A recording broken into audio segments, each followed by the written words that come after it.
Hi, I'm Mark Daly-Gunter. And I'm Jeannie. And we want to share with you some of our beliefs and the model that we use in facilitating shadow work. We want you to have the basic idea of what shadow work is and this particular model before you would really consider coming to do a shadow work weekend. If you're already signed up and planning to come to a shadow work workshop or weekend, that's great. This recording will give you a great foundation for the weekend. If you've not yet signed up to do shadow work, you can listen to this presentation to see whether what we believe works and fits for you before you sign up. So, there's a lot of information in this presentation, and there's a lot more to know about shadow work. As we're jumping in, we want to acknowledge our teacher, Cliff Berry, as the source of this information. Cliff Berry and Vicki Woodard out of Boulder, Colorado, teach shadow work facilitators and have spent decades working with and perfecting the shadow work process we will be describing. So feel free to call or email us if you have any questions, or if you're coming to a shadow work workshop, please bring all your questions along with you, and we'll do our best to give you good answers. So we want to start by talking about what we mean by shadow. What is a shadow, Jeannie? Well, we like best Robert Bly's definition of shadow in his book, A Little Book on Human Shadow. Bly says that we're all born into what he calls a 360-degree personality. That means we pretty much express all of who we are in all directions all the time without really censoring ourselves. Right. Because when we're small, our internal editors or our sensors haven't been developed yet. So anything that comes to us to express, we just express it without even thinking twice. Right. But as we grow up, our parents and our teachers, and even our culture in general, teach us that all 360 degrees of the pie that we're expressing are not necessarily acceptable. Right. And as Bly puts it, we develop this dynamic where it's like we're carrying this bag. You can think about a big bag over your shoulder. And our culture teaches us to take certain slices of that 360-degree pie and throw it into the bag to repress it and get it out of sight so we won't be seen with it. So often, what happens to many of us as we get into our 30s and 40s is that we end up actually expressing a very small slice of the pie that we were born with, because we have most of the pie in this bag over our shoulder, and we drag that thing around for many, many years. So this bag really starts to weigh us down and keeps us from really being our full selves and doing what we really want to do. Yeah, and oftentimes we start by throwing in the bag the things that we might call quote unquote bad things. Yeah, that's right. So, for example, I can say for me that anger and greed got thrown into the bag. I was told they were bad things. We also might throw in our jealousy, our envy of someone else, the things that we just don't want to be seen with. Right. And we don't want to hurt others with these bad things. So we might throw in parts of ourselves that want to take revenge. And we start by throwing in the kind of dark things into the bag, but along with them, a lot of gold gets thrown into the shadow bag too. So in our culture, sexuality gets thrown in the bag a lot. Things like our belief in ourselves or our sense of wholeness, our sense of being blessed, or having a great mission in our lives, or maybe our personal power. And also love, connection, and intimacy can get thrown in the bag too. Or our sense of creativity, or our sense of playfulness. For many of us, once we hit puberty, we thought, okay, I'm getting to be an adult now. I can't play anymore. That's what happened to me when I became a lawyer, for sure. So we put our playfulness or our childlike qualities in the bag. So it's not just the dark stuff that we repress and throw in the bag, but a lot of us have also thrown in a lot of golden qualities into our shadow bags. In general, by shadow, what we mean is anything that's been repressed, denied, or thrown into the bag, whether it's a good thing or a quote unquote bad thing. If we're trying to keep from being that part of ourselves, if we're trying to keep from showing that to ourselves or others, then we would say that that quality is in shadow in us. So when we're talking about shadows, and we say things that are bad are put into the shadow bag, we really don't mean shadows are bad. We do not believe that shadows are actually bad. It is a natural part of our humanity, and that's why we encourage others and ourselves to pull them out and work with them in this process called shadow work. Right. We've just been told they're bad. They're not actually bad. Exactly. So now you know what a shadow is. So now you might be wondering, well, how can you know what is in shadow for you? And there are several ways that you can look for what qualities or energies you might have in your shadow bag. And one is that when you take a part of yourself and throw it over your shoulder into the bag, it doesn't always actually stay in the bag. Yeah, sometimes it leaks out of the bag. Right.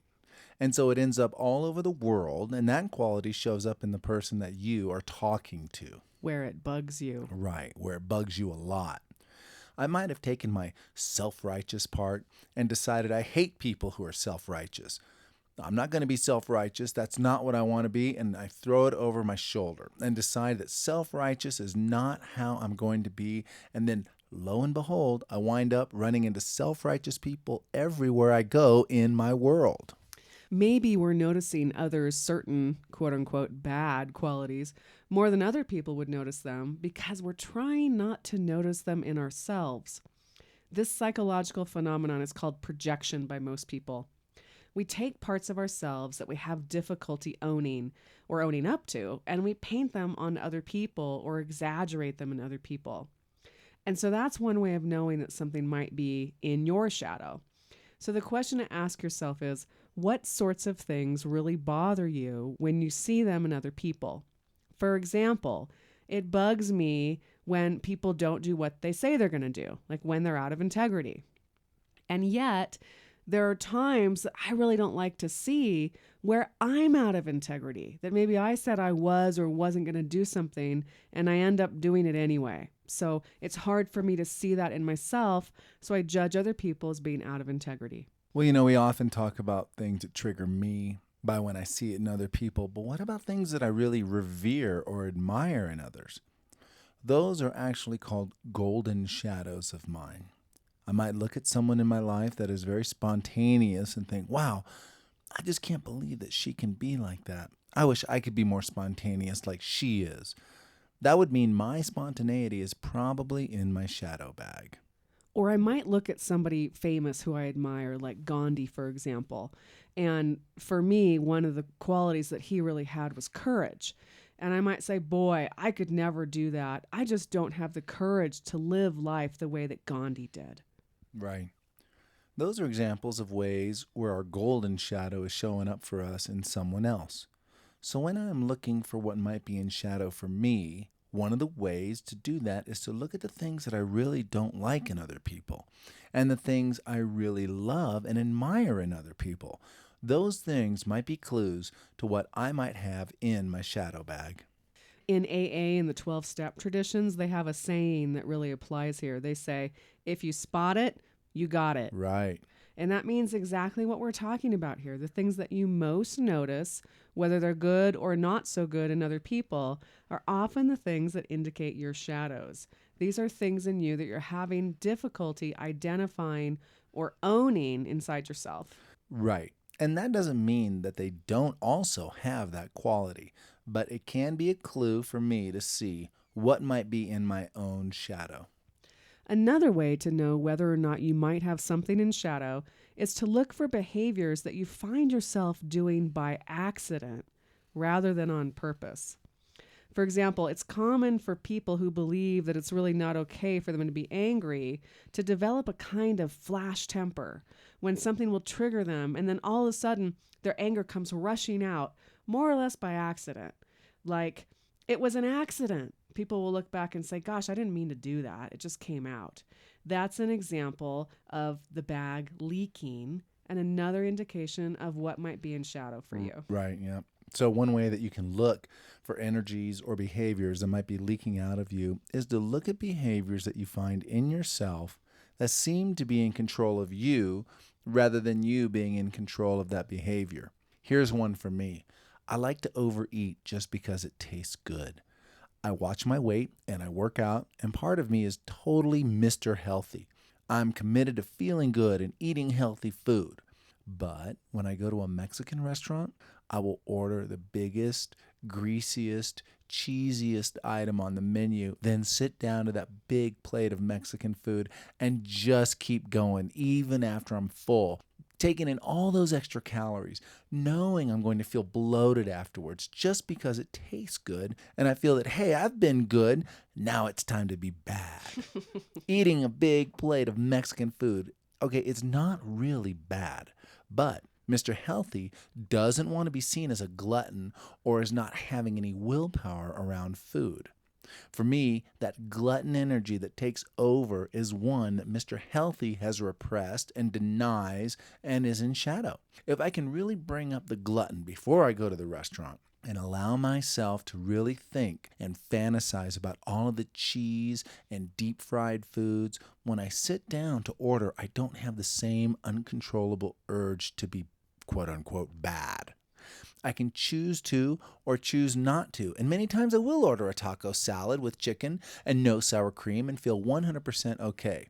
Or I will say to myself, I want the chorizo enchiladas and chili rellenos with refried beans and make sure that I have a salad tomorrow, right? I'm on purpose rather than on accident with that behavior. So you can look at some of the things that might be compulsive in your life, your bad habits. Could be emotional or thought patterns that come over you, where you distinctively have the sense that you're out of control and something else is running you.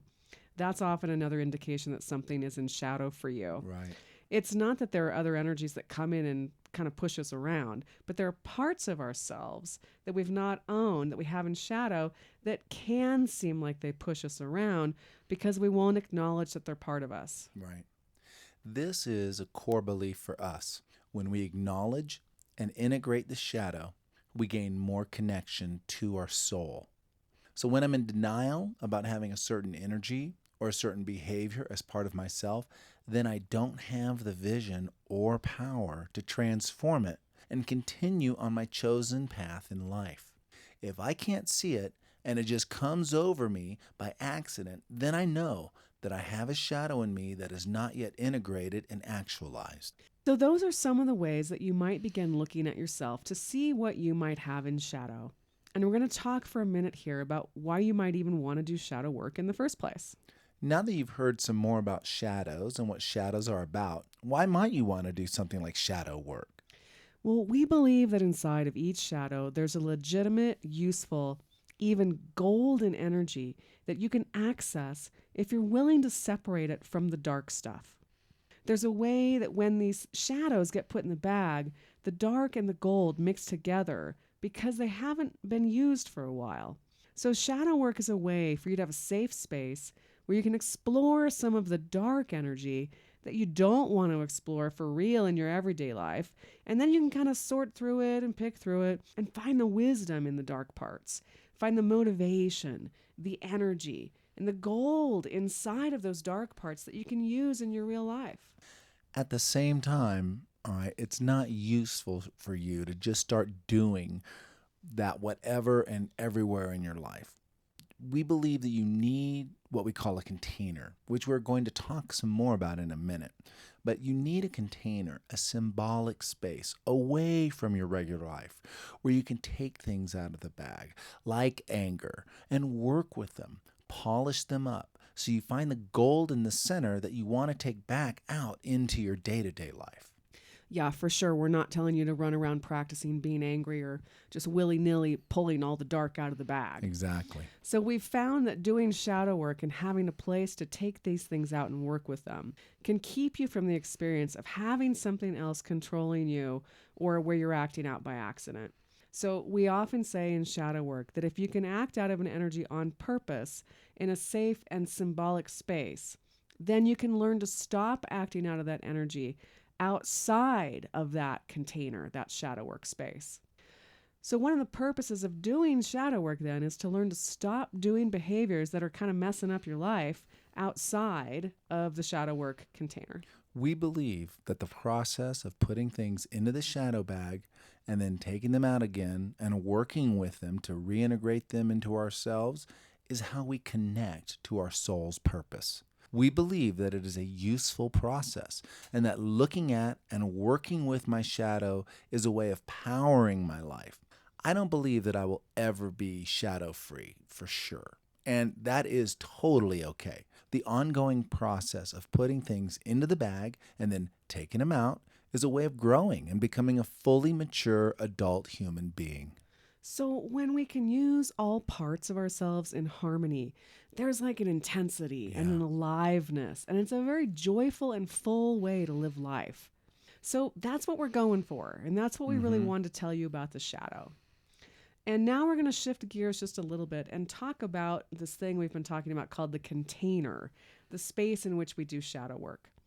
So we've come to realize increasingly in shadow work that having a container in which we work is just as important as the skill that the facilitators might bring to the process.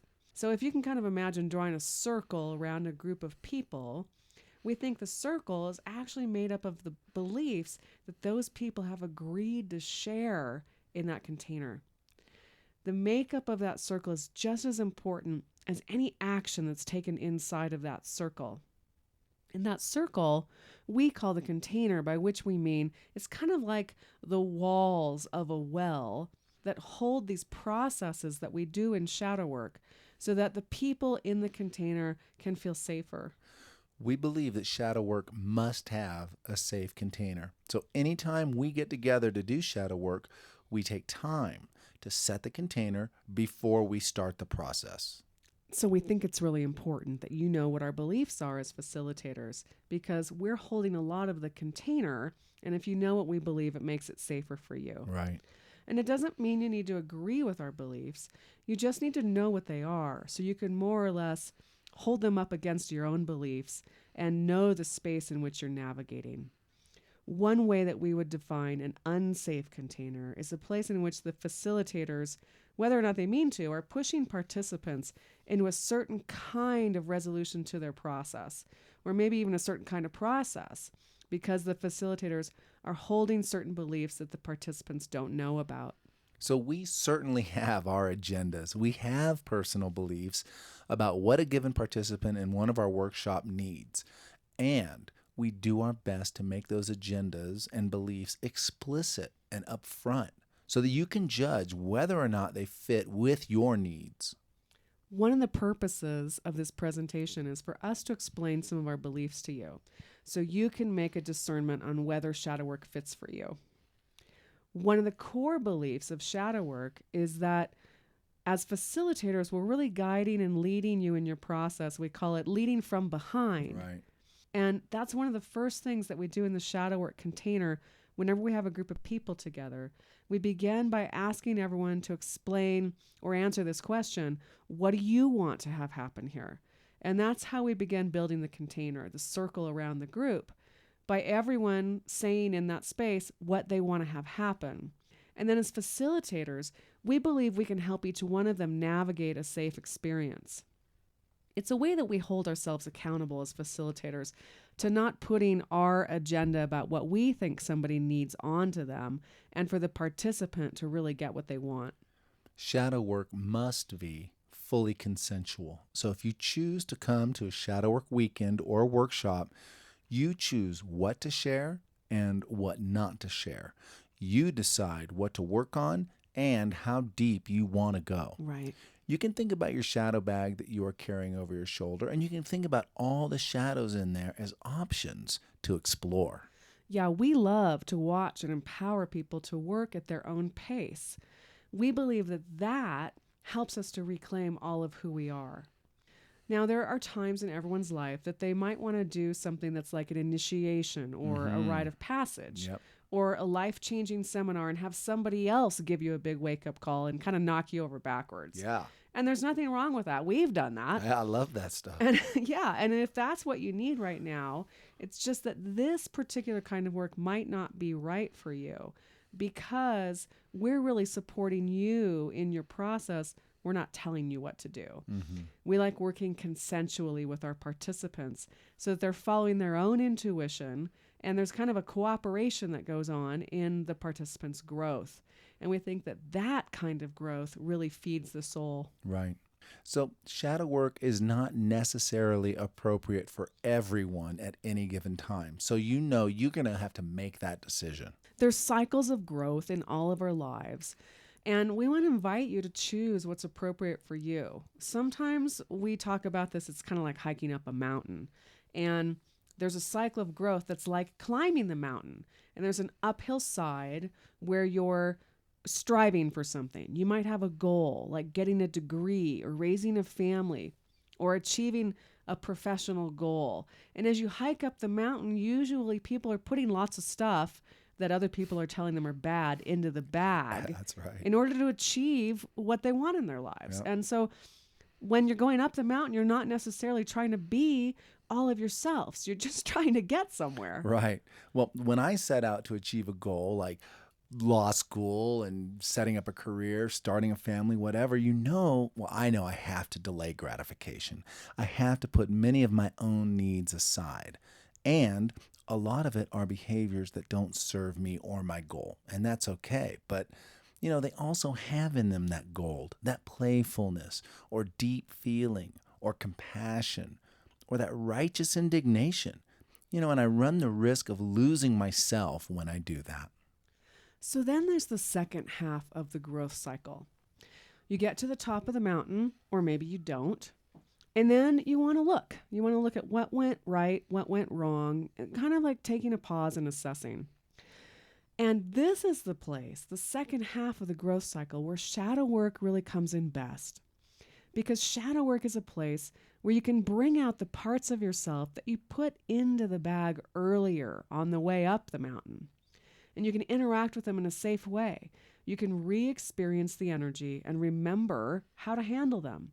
You can get reacquainted with your true emotions and qualities and bring them along with you back into your real life with more awareness. So a shadow work seminar is like a warming hut on the way back down the mountain. It is a place where you can stop off, do some work to reintegrate the parts of you that you had to leave behind in your current cycle of growth. And it's a way you can reintegrate them so you can use them to power your life.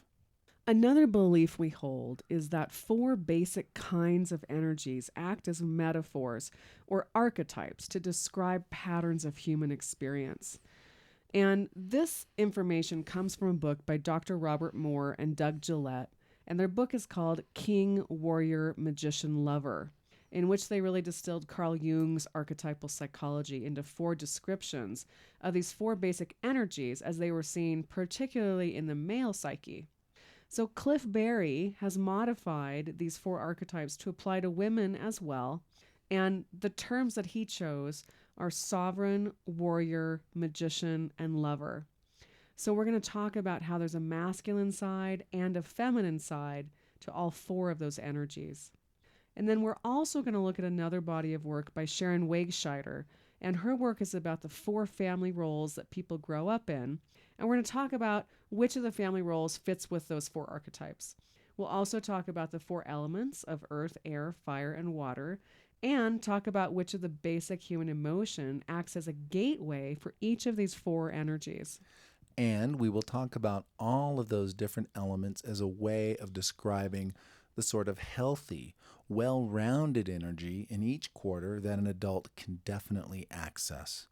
And then next, after we describe how these energies show up in the quote-unquote healthy way, we'll talk about what it looks like when this direction goes into shadow, when you take this archetypal energy and put it into your shadow bag. We like to relate these energies back to very old and basic animal instincts still living in each of us across all cultures, all religions, and how in our process of becoming cultured and civilized people, we all decided at one point that we were going to try to not be so much like animals, and so we put some of our animal instincts in shadow. So we will talk to you about how some of these ancient energies, some of our ancient animal instincts actually show up to us as shadows often on each of these 4 quarters. Right. And then we're going to talk a bit about the way we decide to repress a part of ourselves, to put a part of ourselves in shadow. We receive some kind of psychological or emotional or spiritual wound when we're growing up, from our families, from our culture, wherever. It's inevitable. But we get wounded in such a way that makes us decide that we need to repress a part of ourselves, and then out of that grows a shadow. So we will also talk about the really deep wound that we see in each quarter. And usually that wound comes from us accepting some sort of shaming message. We end up with a voice in our head that says something to us all the time that's kind of shaming, and that will start this whole shadow process. So when we're looking at shadow, usually what will happen is that the energy in a given quarter shows up as having too much. It's obvious when we have too much of a particular archetype energy in us, but we can also have too little. So if I have a shadow in my magician quarter, I can look like I have too much magician energy, or I will look like I don't have any magician energy. Now, we have found in shadow work that it's more useful in our minds to work with participants on bringing up what they seem to have too little of, rather than try to lessen what someone seems as having too much of. In our book, trying to lessen what you have too much of is a way that things go into shadow in the first place. Right. So if someone looks like they have too much of one energy, we can find one of the four that they have too little of and invite them to bring up what they have too little of. Mm-hmm. We actually don't believe you can have too much of any given energy. You can't possibly have too much magician energy. What can happen is that you have too much for the current balance of all four energies, so it's out of balance. But we don't believe that you can have too much of any of these energies. So, on one level, this work is basically about learning how to balance yourself, and in some ways, about learning how to carry a container around with you that is balanced so you can really be yourself in the middle of that container. And within each of the four archetypes, we'll also discuss a tool that we use in bringing that energy out of shadow. Yeah. There's a great tool in each of these four quadrants that can be used to kind of balance out energy when it has been shadowed. So as we go through the presentation and talk about the four directions, we will be talking about what we believe is in each of the different quarters.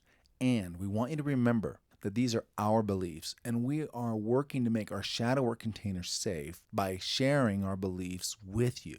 Be aware that as we go through this, different cultures actually line up energies in different ways, and none of this is actually set in stone. This is just our snapshot of these four energies. Also keep in mind that as these four archetypes, they're easy to separate in words. In life, they're not so easy to separate. Yeah.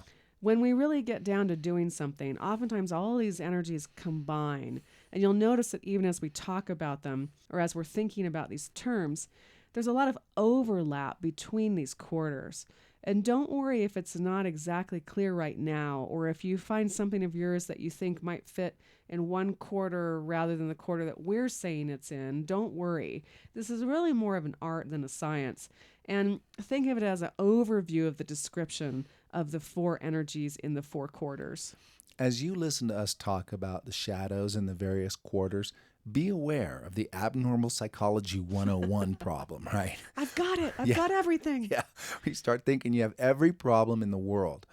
There is no need as you listen to this for you to take all this on. Notice what seems to fit for you and what doesn't fit for you.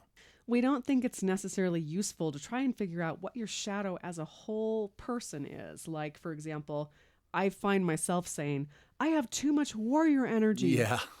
We prefer to look at what is your shadow relative to a certain situation. We think it makes it much easier and less shaming to look at the shadows you may have if you're looking at them in relationship to something you want to accomplish or whatever's going on in your life at the moment. Because in different places in our lives, we have different shadows. So we just caution you against getting too hung up on, hearing yourself say something like, oh, I always have a magician shadow every time I turn around. So now we're going to start with the magician quarter. The job or purpose of magician energy in our lives as we see it is to generate options for us. So it's kind of like there's this magic that is given to us through the magician through guidance and detachment. Right. So magician energy is about perspective and options. It's about being able to get a wide view, see a variety of possibilities, and magician is not so much concerned with morality, with right or wrong or good or bad. Magician energy is about objective seeing. Yeah, so in order to access your magician energy, you want to be able to step out of a situation and detach from it, to get away from it and get a look at it from a distance and then see what you can see. And the magic is that you can often see things that you wouldn't normally see from up close. It isn't really a warm, heartfelt scene. It's really just an objective scene of all possibilities, and that's what we would call magician energy. The magician is like the elder or advisor energy. In mythology, it's like Merlin or Morgaine in the Arthur myths. In more modern times, we have therapists or facilitators or sometimes ministers who help us get perspective, and even politicians as well. We acknowledge that in the magician energy, there are both kinds. There's a masculine side of the energy and a feminine. And it's not to say that only men have the masculine side or women only have the feminine side. Right. We think that we each have both inside of us. But at the same time, it's worth looking at how these two might be different from each other. Because we really believe that for me to be operating out of a well-rounded magician place, I need to have access as a man to both my masculine magician and my feminine magician energy. So, for example, masculine magician energy, as we see it, is like cooking with a recipe or like doing your life from a model. In fact, if you learn the shadow work model and use this in your life, we would say that your masculine magician is taking in the structure in the model and trying to make things come out by cooking with a recipe. Whereas the feminine magician comes more from the intuitive side. When I'm really operating from my feminine magician, I go into a situation and I feel it out. I feel into it. And as I feel it out to see what the situation is calling for in the moment, then I'll respond to it. You might think of that as cooking by taste. I throw a bunch of ingredients into a pot, then I bring my feminine magician in to taste my soup and see what else is called for. What else does it need? What is appropriate? So that's the feminine side.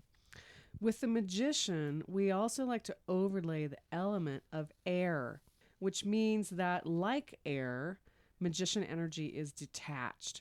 We often say that someone is up in the air, or that they're up in their heads, or they might have a bird's eye view of things. We think air is a great element to match this magician energy. The next overlay that we want to look at is the layer that comes from Sharon Wegscheider's work around the roles that children grow up in families. And Sharon sees 4 basic family roles that a child can grow up in. And in the magician quarter, the one that we see is the one that's called the clown. In some traditions, this might be called the trickster energy, or coyote, or the comedian. It's the kid in the family who's able to detach enough from whatever's going on to make a joke, to kind of crack people up, to take an alternate perspective on what is happening. And at some level, the more dysfunction or stress that a family's under in a current situation, the more likely one kid will be able to detach and make a joke or see some other perspective about what is going on. Also, we like to look at what are considered the 4 most basic human emotions, which are anger, grief, fear, and joy. And we see each of these emotions like a gateway to that particular archetype. So, for example, in the magician quarter, we see the human emotion of fear as being the gateway emotion to the magician. Now, that doesn't mean that the magician is always afraid or that magician energy is always fearful. But what we're talking about is that if we're able to really feel our fear, to almost welcome it instead of fighting against it, and feel the deep emotion inside of us, we'll be able to open up the magician archetype. It works like a gateway that ushers us in to this particular energy. When we feel fear, we often feel the impulse to detach or to get away from the situation, and this gives us perspective. In a lot of different cultures, the initiation into taking on a magician role in the society is facing some sort of fear, is going through a fearful initiation in order to be able to come back into the role of magician or shaman or elder into the society. Yep. And we also want to look at the animal instincts in each quarter that we really still carry around with us in our bodies and also in our minds. We think people have animal instincts about territory, bonding, being the alpha or smaller animal, and in the magician quarter, we think all of us have certain predator or predatory instincts. That's to say that we all have wiring in our bodies as animals because many of us eat other animals, or we at least eat plants to survive. Yeah. And we've been programmed in a way that establishes us to create some sort of distance and enjoy the process of being a predator. This predator energy has really been put into shadow in our culture because we don't want to be human predators. Predator has a very negative tone. And yet inside, there's a part of us that, really we eat things to live. Yeah. So in this quarter, we put the animal instinct of predator. So what does magician energy look like when it goes into shadow? It can show up one of two ways. If it looks like I have too little magician energy, I might look kind of dense. I might be confused, and what you might hear me say is, I don't know, I just don't know. It's like I can't see. I have no perspective. I have no options. I have no insight. It's like I have no magician energy. It's like my knowing and intuition is in the shadow bag. And on the other hand, a magician's shadow might show up as having way too much of this air, detached kind of option energy. My brain might be cycling so fast that I can't keep up with it, and I might feel fragmented with way too many options. There's just way too much going on in my head, and I might be 10 steps ahead trying to figure everything out, really in order to keep myself and others safe. Yeah. So if I'm hearing the message in my life from others that I might seem aloof or unfeeling or too in my head, I might have an imbalance of a lot of magician energy for whatever is going on in my life. The deep wound or the shaming message that winds up putting magician energy in shadow is some kind of message that I got that tells me I'm bad. I've done something or not done something, and I get the message from someone that I'm bad. And then we tend to internalize this message. And once I start telling myself that I'm bad or that parts of me are bad, I start going into magician shadows. We found that it works much better for growth if we can see and accept that parts of ourselves are in shadow. These parts of ourselves may not function well, but we actually don't believe that energies in and of themselves inside of us are evil or bad. We think that kind of thinking actually starts a deep wound going. And in some ways, it starts this vicious cycle where the more we try not to be bad, the more it sneaks out of us in shadow, and then we just get into all kinds of trouble. Yeah. So the tool that we use when we're doing shadow work processes to bring the magician energy out of shadow is called a split. It's a tool we borrowed from Gestalt therapy and psychodrama. A lot of different technologies use splits, but a split is a way of helping someone detach from whatever they're in, emotionally or psychologically, to help them detach and step outside of that to bring them some perspective. So, for example, if someone is working in a shadow work seminar and they tell us what they want to work on, they'll say, I'm really afraid of my own power. I have this power inside of me, but it really scares me. And we'll ask them often somehow to portray that power, and maybe they'll pick somebody in the group to actually play their power. Yeah, to do a little role play. Right. So we'll do a role play, and we'll ask them to step away from that, to split themselves off from that position or that voice and look back at it. And that's what we mean by splitting. We mean splitting or separating, pulling things out of their different parts, because we find that as soon as we can get the different parts of something out, and a person can look back at what's going on in their mind from a detached magician perspective, they will also get a lot more options about what to do about it. It's a way of accessing your inner facilitator with the belief that all of us are our own best facilitators. We are facilitating our own lives all of the time. And when Jeannie and I step into the role of a facilitator for someone else, we want to access that person's inner facilitator as well. Right. And using this technology of splits, it helps us do that so that we can lay your situation out in front of you in a role play sort of scenario and then step you out of it, step you back with us. And we can get insight and guidance from you about what needs to happen in this situation to make the transformation or shift that you want to have happen there. Right. And that's how we lead from behind. Right. With you actually guiding your own process. So we've noticed that there's lots of types of personal growth where people will tell you to get out of your head. Yeah. And just get into your feeling or your emotions.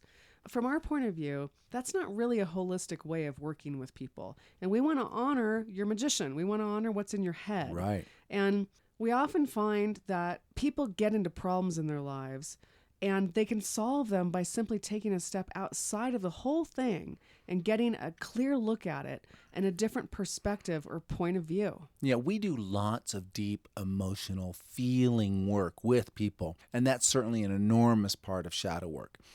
It's just that we believe it is also important to have your head, to have your magician, to keep your perspective online as well. It's that change in perspective that will help you make long-term changes that you may be looking for. Right. That's the magic of the magician. Mm-hmm. So that gives you some idea of this part of the quadrant, the magician part. And now we're going to talk about the next quadrant where the king and queen live. We call this sovereign energy. Sovereign is our gender neutral term for king and queen. And it has to do with two main elements. The first one is visioning your dream and mission and seeing the possibility for what you want in your life. And the second aspect of the sovereign is the motivation to carry out whatever it takes to achieve that dream or mission. Sovereign energy is about having, as Jeannie just said, the vision or the mission, and also about having the support or the nurturing that will help bring that vision or dream into fruition. We see it more as the king side or masculine side of sovereign energy, to see the mission and to outline the vision. And we see it as the queen or feminine side of sovereign, to nurture, motivate, and bless, and have the esteem that really empowers the carrying out of that mission. Now, sovereign energy, unlike magician energy, is extremely concerned about morality and right and wrong. Sovereign is a much warmer, much more emotionally connected energy than is magician. So if the magician is like the eyes that see, then the sovereign is going to be like the passionate heart. Right. And the sovereign is also about the self-esteem. Sovereign is about having the esteem to be able to dream and to be able to provide the support for my dream.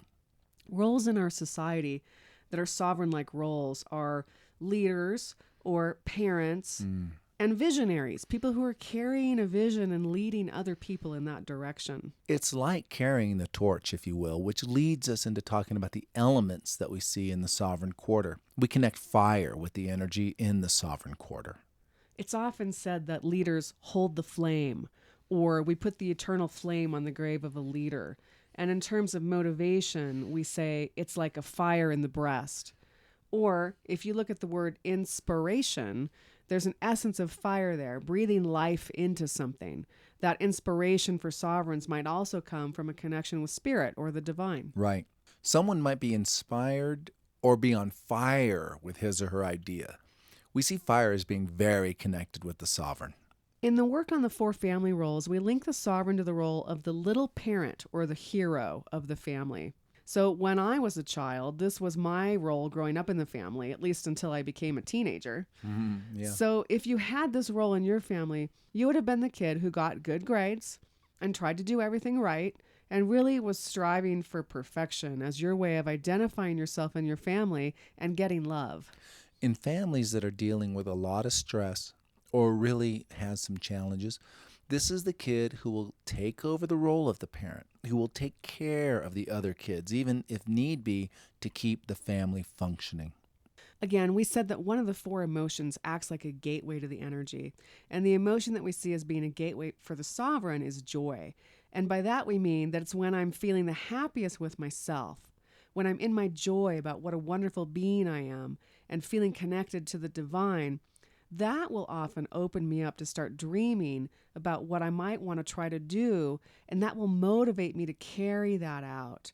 While sovereign energy itself is not always joyful, it's often accessed through joy. The animal instinct that we see lining up in this quarter with sovereign energy has to do with the alpha circuit. It is this circuit that you see a lot in wolves, where there is an alpha male and an alpha female, and the rest of the pack is just subservient to them. Like the alpha female, who is the only one who has the right to bear young, and she makes sure that that happens. We think that as humans, we still have that in us to do one side or the other of that dance, to either be the alpha, be the main one in our pack, or to really follow an alpha and to put someone else up in that position for us to follow. So this is pretty easy to see in our culture, and it's also easy to put some of this in shadow. So when someone jumps up to play King of the Mountain on top of the rock with the wind blowing in their face, it's just natural for someone else to want to cut them down and say, you shouldn't do it in that way, or I want to be in that place. So let's look at how this side breaks down into its bipolar shadows, as Dr. Moore would say. On the one hand, if it looks like we have too little sovereign energy, we can look very shy. It might look like our fire has gone out, and we'll hear ourselves saying things like, I can't do this. This is too hard, or I'm too tired, and the fire is gone. There's no motivation. You know, your heart's just not in it. Mm-hmm. I see this sometimes in the corporate world with people who talk about being burned out in their jobs, and they've spent all their fire perhaps on something they didn't really care that much about. Yeah, lawyers do that too. You know, this is also the sort of person we might want to light a fire under to get going. On the other side of that, when I'm really coming from an inflated sovereign energy, then I'm in the place of saying, I can do anything. I'm unstoppable. I can do it perfectly. This is something that I definitely do. What is really going on in me is I'm just kind of shining, but I'm looking for approval. I'm looking for love. And I'm not just coming from a place of healthy grandiosity, a place where I'm feeling good about myself, where I'm feeling proud. But this is more of a place where there's some unspoken need going on inside of me that I'm trying to get met. I'm trying to perform perfectly in order to get you to love me. Yeah, it's like the theme song would be, looking for love in all the wrong places. Yeah. The deep wound or the shaming message in the sovereign quarter is that we're not good enough. If I get the message from my family or my culture that says, you know, you're okay, you're good, but you're not really good enough. You could be reaching higher. You could be going further. You're not really reaching your full potential. That's going to put me in a vicious cycle, and I'll accept this identity as not being good enough. And that belief about myself will really make these sovereign shadows worse. I'll be out there shining and trying to prove that I'm good enough. Look at me, look at me. Or I'll fall back into hiding and be shy, thinking, I'll never be good enough. Don't look at me.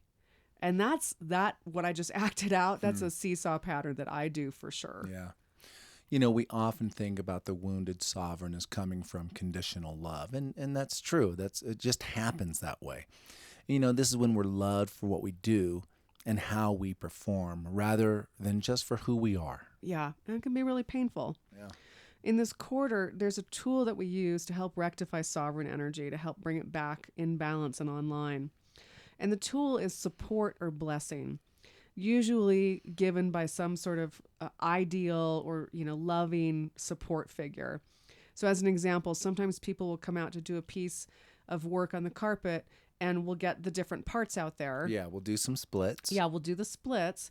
And then we'll find a voice in their head, a part of themselves that just feels so small and unworthy, kind of tiny, shy, shut down, hurt place where the fire's gone out. And what we've noticed is that often we can put that part together with a big helping, nurturing, right, mothering or fathering part, like an ideal support figure, and give some support and blessing, give it some love. Yeah, some unconditional love. Yeah.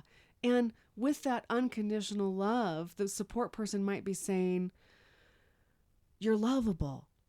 You're enough just the way you are. All the things that little ones always wanted to hear, instead of, you could be better. Yeah.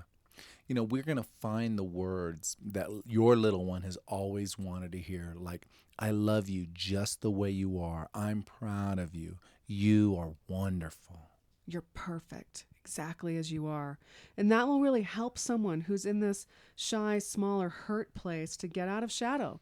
It will help kind of, puff up their chest a little bit and bring some self-esteem. Yeah. It'll also really help someone who's in an inflated sovereign place, someone who is performing for love. When they actually get some unconditional love, they can just rest and relax and quit performing and just be. So it will help hold them as well.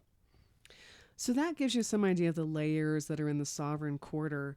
Next, we're going to talk about the next quarter, which we call lover energy. Lover energy is all about connection. Oh, yeah. It's about kind of a gut level connection. So if the magician's in the eyes and the sovereign is in the heart, then the lover is in the belly. It's about a gut level connection. And lover is also about our sexuality. Yeah, it's about our sexuality. It's also about our sensuality. So when I'm really connected with my lover, I feel like I'm in a place of oneness with all that is. So, really, the purpose of bringing lover energy into our lives is bringing us a sense of connection or love through feeling. We're willing to feel our feelings, we can gain a lot more connection with ourselves, with others around us, and even with our higher power. So, if you want to be connected with something, your feelings will connect you in the lover quarter. Robert Moore says we're born into our lover. We're born into the garden, that we are born into this space of oneness and beingness with all of life, with all that exists. People in our society who model this kind of energy are artists, songwriters, poets, actors, and also healers, mostly people who present some kind of art or healing art that's trying to help us connect with our lives and with ourselves with some kind of meaning through feeling. Yeah. Lover quarter is also the place where our inner child lives, we think. And it is a place where our ability to feel our feelings live. Our ability to feel either our emotion or our physical sensations. But lover is about feeling or connection. And once again, there's a kind of masculine and feminine side to this quarter where we see masculine lover energy as a little bit different from feminine lover energy in the way it seeks to connect. So we see masculine lover energy, and sometimes this can also be called spirit or reaching for spirit or a spiritual path. And there's an attempt to move upwards into a universal view of everything, to get up above it all into one sort of shining ideal that will connect us with oneness, with everything, to transcend. And this is kind of a path to spirit. Right. Now, the feminine lover energy is more like what we would call soul, is being a going down into the chaos of the body, into the body, down into specific emotions and energy instead of up into the big picture. My feminine lover energy wants to get down and get into it with someone and talk about it and really feel into it with each other. Yeah. It's a much more down, sinking in sort of place, whereas my masculine lover wants to rise up and be more connected into spirit. Right. In terms of the four elements, we place the element of water into the lover quarter. So we think this connecting, feeling energy flows like water. Yeah. Someone who's overflowing with lover energy often has lots of tears. Or if they don't have a lot of lover energy, they might look kind of dry or stoic without a lot of lover energy. The family role for children that corresponds to the lover quarter is that of the lost child. This was the role that I played a lot in my family. It's the kid in the family who is usually very quiet, deep, and intense. I was a dreamer, so this was me. They might be a very artistic child, and often it is the child who is off on their own a lot, either away in their room drawing or off in the woods connecting with the trees or the animals. At the same time, it is often the kid who is very intuitively connected with all the other family members.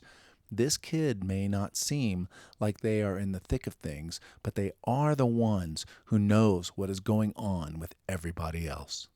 Right. So lover children are always connected somehow. And if it wasn't okay, if we got the message in our families that feeling too much was bad or being too sensitive was bad, then some of that lover energy could have gotten put in the shadow bag for sure. Yeah. Yep. So the emotion that we see as the gateway to lover energy is the emotion of grief. And we say that because we think it's when we feel deeply, when we feel our sadness, when we cry is when we're most connected to people close to us, maybe even connected to your life or most connected to yourself. So if fear ushers us into the magician quarter and joy ushers us into sovereign, then it's grief that's the gateway that opens the door to our lover energy. Yeah. And once again, it's not that lover is a sad kind of energy or a place to be, but that grief or sadness is the gateway for me into my lover energy. The animal instinct that we place in the lover quarter is the instinct to bond. Animals have very strong instincts for sticking together.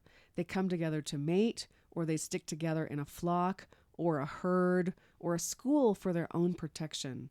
Animals have this very strong bonding instinct, and so do we. Much of lover energy is an evolution of these same animal instincts in us. So, what does lover energy look like inside of us when it goes into shadow?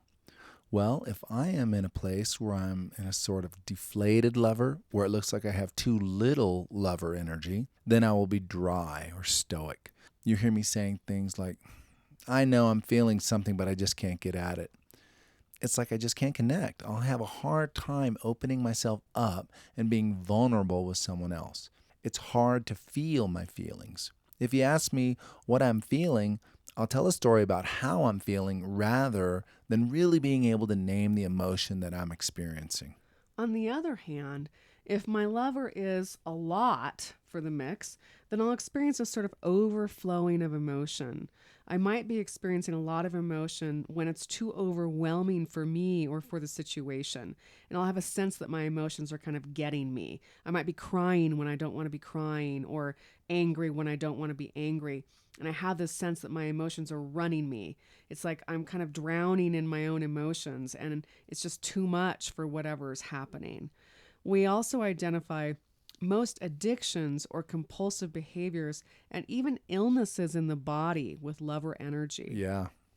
So most of the things we think are a kind of way of going back and forth between being stoic and too dry of lover energy and then overflowing. So an example is if I'm on a diet and I'm not doing very well on the diet, on the one hand, I might be saying to myself, I've got to stop this eating and quit being in this soft, kind of vulnerable part of myself and not have the ice cream and the chocolate and slam my lover in the closet. But then, of course, naturally, it comes out in shadow the next time super chocolate fudge chunk ice cream shows up and I'm gobbling up as much as I can. Yeah. And I'm in this overflowing place with it.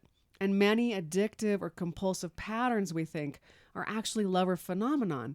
And we think looking at them as lover patterns really helps. Yeah, and that's true for me with my Mexican food addiction that I absolutely love. The deep wound or the shaming message that I receive in the lover quarter that contributes to those shadows is I got a message that I don't love right, that I don't connect right. And it sort of triggers off that bonding instinct that I have. So if I get the message that I'm not loving good enough or right, or the way I love or connect is not good enough, then I wind up with a lover shadow. I can either kind of give up on love and be stoic about it, or I try to push my face in it and do anything that looks like love. Maybe if I suffer enough or feel enough. And that sometimes gets my addictions going. And I might be having some trauma and grief, and all that combines to look a little bit messy. Yeah. So sometimes all of this is because underneath this, I'm carrying that shaming message that really I don't love right, and I'm doing whatever I can to either love better or not love at all. Yeah. So the tool that we use in the lover quarter to work with someone with lover energy and shadow is that we work with their body. Lover is such a body-centered energy that when we want to work with someone's lover energy, we go right to the body. We may ask them what they are feeling in their body and work metaphorically. We may get them to focus on what they are feeling in their body and then use a technique, which we call the switch, which is a way of sort of reframing what is going on with them in their body. There are a variety of ways that we get at lover energy, but we primarily work it in the body. So, for example, we might have you visualize what's going on within you as a picture inside your body. So you might imagine butterflies in your stomach or like a knot in your throat. Yeah, or a knife in your back. Right. And as soon as you start seeing it that way, if you close your eyes and you go into that image and we slow down a little bit and you go into the body sensations of it, this is when you're starting to work metaphorically in your body. And that's the lover tool that we use to balance out lover energy when it's in shadow, whether or not it's too much or too little. So that is the land of the lover, and we're going to make a big switch now and move into the warrior quarter. Dun, dun, dun. So now we're in the land of the warrior, and the warrior is our gender-neutral term for warrior energy. We looked for another word for this energy, but we like warrior for men or women. Yeah. So we just use warrior to express both the masculine and the feminine side of this energy. The masculine warrior we see as more offensive, and the feminine warrior more defensive. We see it as more the masculine side of me that will carry out some kind of plan or operation to try to expand the boundaries of my own personal realm. And we see the feminine side that tries to defend my personal realm against whatever perceived attack there may be. And that is a lot of what warrior energy is really about. It's about boundaries. Warrior energy is about power and accomplishment through either setting boundaries or expanding them. And the power in some ways comes because it's the warrior energy that we think is in service to the other three. So the magician sees options and dangers. The sovereign chooses a path and sees the vision. And the lover brings out the deep feeling in the process. But then it's normally the warrior archetype that carries it out. Yeah. A good motto for warrior energy, to borrow from Nike, is Just do it. The warrior loves action, and sometimes just for the sake of action. Absolutely. And the warrior is the one who's in service and willing to do the hard thing for the greater good. The warrior is willing to kill what needs to die in order to make some room for something new to be born. Yeah, and so this would be the warrior inside of us that's also willing to have some part of us die in service for the higher good.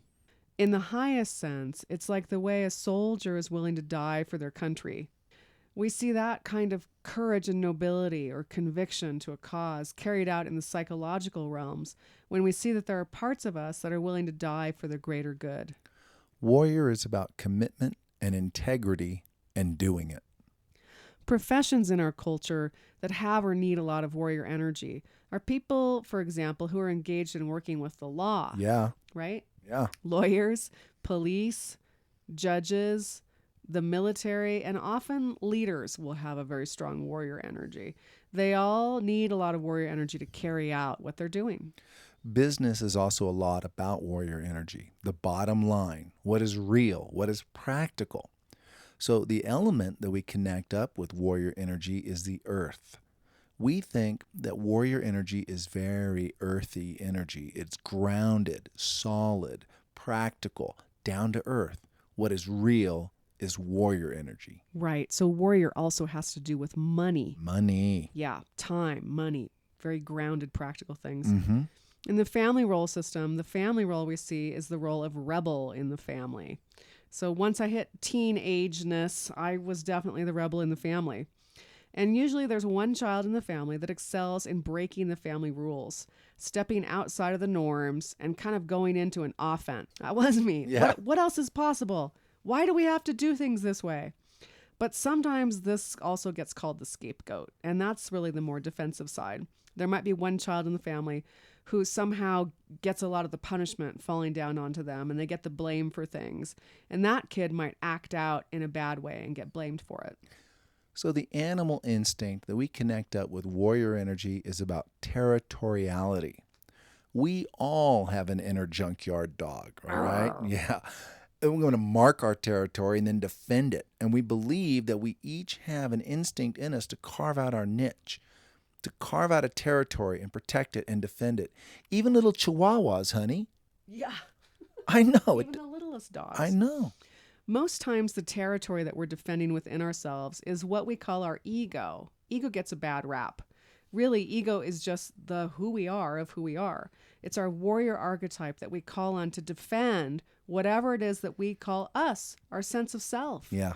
And so the gateway emotion into warrior energy, as we see it, is anger. And by that, it doesn't mean that warriors are always angry or that they're always lashing out at people, but really that the warrior energy, it's just power and it's accessed through anger. Mm-hmm. So if you notice the next time you're angry, you probably have had a boundary crossed somehow. So if you can make friends with your anger and allow it to exist in a way that doesn't hurt other people and get the gold out of your anger, then that's really going to allow you to open up to this warrior archetype and be fully in your own power. We think anger is a clue. When anger shows up in me, it's a clue that there's something going on about my boundaries. So if I'm feeling angry, I'm having some boundary issues. Someone's invading my boundaries and I need to deal with that. It may mean that I need to shift where my boundaries are. Maybe my boundaries are in an inappropriate place, but it may mean that I need to protect my boundaries. That anger is a clue that I need to call on my warrior energy and deal with my boundaries in some way. In some ways, we see anger as the psychological equivalent of pain in the body. So when you have pain in your body, that tells you that something has gone through the physical boundary of your skin or is invading your physical boundary.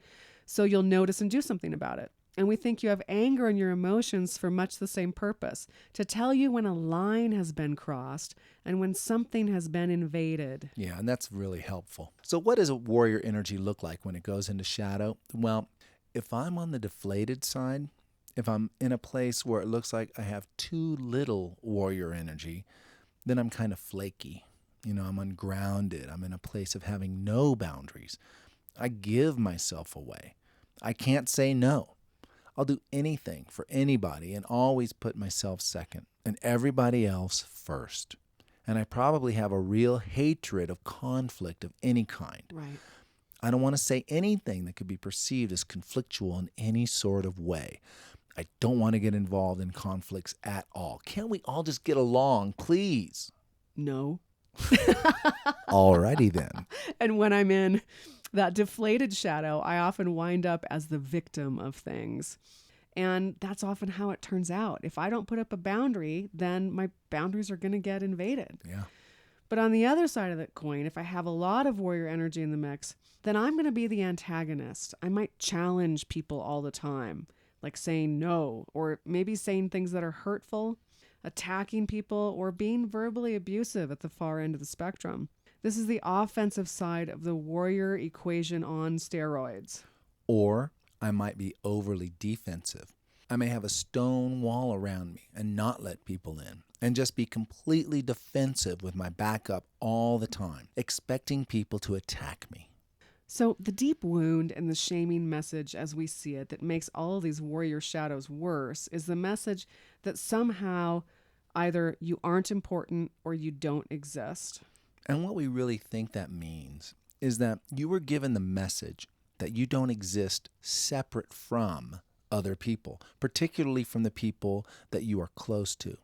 This wound goes in when your boundaries are continually invaded, often by an engulfing parent, and you are not allowed to have separate thoughts, separate dreams, separate actions, or separate space as you're growing up. So this will create a lot of shadows around being too offensive or too defensive, or not offensive enough or defensive enough, because we aren't sure who we are. The territory around our ego about who we are isn't clear, so we wind up with a wound where we're always trying to prove ourselves, to find out who we are, often through accomplishments.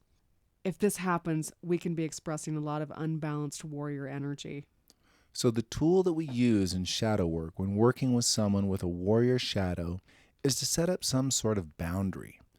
Either we will set up what we think of as a boundary on the future, a goal, or we will set up some sort of boundary in the present, like a physical boundary, so that a person can really let the warrior energy come up through their bodies and be able to really experience it and express it in a way where they don't get hurt and nobody else does either. A lot of times for many of us, we put our warrior energy in shadow because either we have hurt someone with our warrior energy or we've seen someone be hurt by someone else's warrior energy. Right. So we put a lot of our warrior and anger in the shadow bag. For most of us, it's been a long time since we've had the opportunity to really feel our own pure power. And for people who want to do that, we can actually set up a shadow work process where you can go through the emotion of anger in a situation where you know you have enough boundaries around you and it's completely safe. Yeah. You don't have to do anything you don't want to. No one's going to force anybody to do anything. And also, you can't hurt yourself or anyone in the process. And then you get a chance to feel the flow of your own power by being able to go through your anger doorway and really access and touch a deep place inside the warrior quarter. So that is the warrior quarter. As we wrap up, we would like to give you some idea of what it might be like if you came to a shadow work seminar to do a piece of shadow work. We facilitate co-ed groups over a weekend. We work with couples. We also work with individuals who come and do some intensive coaching work with us. But whatever the setting is, we'll always begin by setting some kind of container first. This means we'll talk with you or with the group and do some kind of exercises or visualizations, usually something in each of the 4 quarters, until we feel that a container has been set where you know what we believe and we know what you want to have happen in that place. And you're familiar and comfortable with the psychological surroundings so that you feel safe enough to want to step out and start talking about a shift that you would like in your life. We will invariably start an individual shadow work process with the direct question, what do you want to have happen? And just let you talk on your own. Tell us your words about whatever shift or change you would like to see inside of yourself or in your life so that we can navigate by that. And then we'll combine the options and advice of your magician with the motivation and inspiration of the sovereign and tap into the deep feeling of the lover and focus all of that into some kind of doing using the warrior energy in some way to help create whatever shift or transformation that you want to have happen for yourself. Right. People find that working inside of what we call a symbolic container in such a safe space will produce a permanent, lasting change that they can create inside of their own personality, inside of their own life. And it's not really something that you have to work on remembering or hanging on to when you leave. Yeah. That's one of the amazing things about shadow work. Once you do a process, there's a shift that happens, and you don't have to go back and reread your notes later on to keep it going for yourself. You've actually worked out in symbolic space, experientially, a new pattern in your brain that can and will continue to serve you. Right. And in order to come and do shadow work in any of its forms, you don't have to remember anything on this recording. You don't have to have it all straight exactly what process you want to do or how it should go before you would come and do shadow work. We can help you work on that during the weekend. What we think is important for you to determine after listening to this recording is whether or not it sounds like this work will fit for you. We want you to notice if there are things that we have said here, things that we believe that really don't work with you.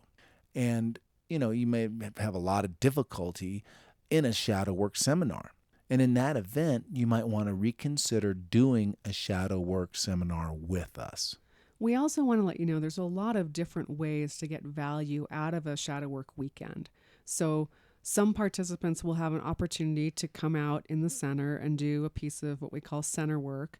And then there's also group processes. So we'll be doing visualizations and different exercises to help you get in touch with the various quadrants in your own life. Also, people will have an opportunity to play parts in other people's scenarios. And what we find is that whoever is doing a piece of center work is usually doing a piece of work for almost everybody else in the container. So there's lots of ways to get value out of a shadow work weekend. Yeah, that's right. We also have a web page at soulactualization.com. And if you'd like any other information about shadow work or dates of workshops, feel free to contact us or get in touch with us through the website. And many blessings on your journey, and we really hope to see you soon. Yeah, and thanks for listening.